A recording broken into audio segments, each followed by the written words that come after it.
about 23 days ago, we had eggs delivered. We had 16 eggs delivered, and we're working on life cycles. So we were going to monitor the life cycle of the eggs from hatching to, well, laying to hatching. So we watched them in the incubator, and we would just keep an eye on them every day. And then Sunday, and along the way, we've been doing different projects. We've been doing experiments like scientists observe, scientists research, scientists record data, and just different experiments along the way to see, just to explore like a scientist explores. And then Sunday, I got a text from Miss Sally that's with this cute picture of these adorable little chicks that had hatched. And when we came in Monday morning, how many were there? 3. 5. And by the end of the day, how many were there? 7. So that is what we've watched. So we've learned how, and we even had these little models that would show what they looked like inside. So every day they would observe, and we would record the humidity and the temperature. We would look at the models to see what it looked like inside, and then they would look at the photographs on the chart to look at what they look like inside as a photograph. And then they would ask questions. So they would record it every day.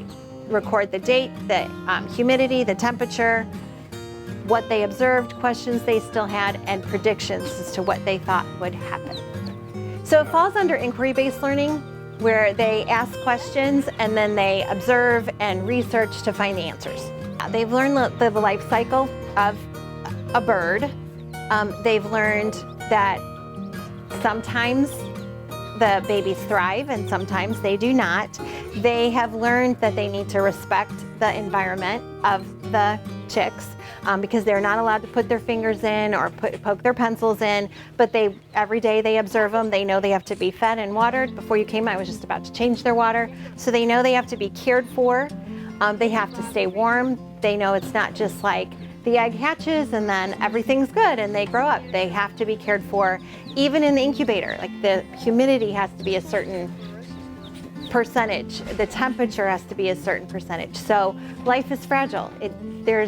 Every living thing needs certain things to grow and develop.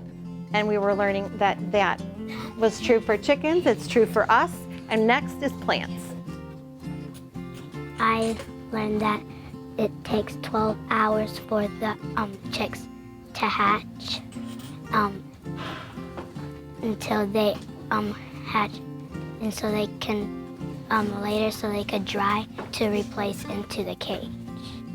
My favorite part was probably the experiments because we got to see them up close at our table. And so what were the experiments?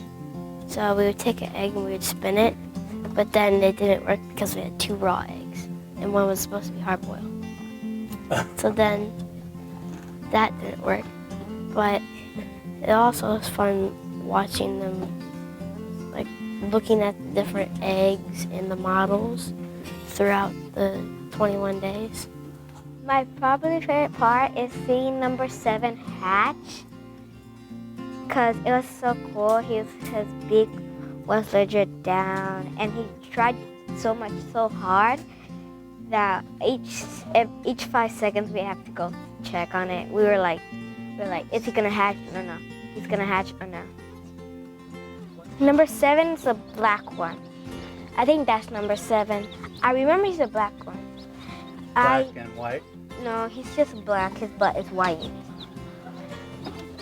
So I really want to call him or her, whatever, Bobby or Mrs. Bobby.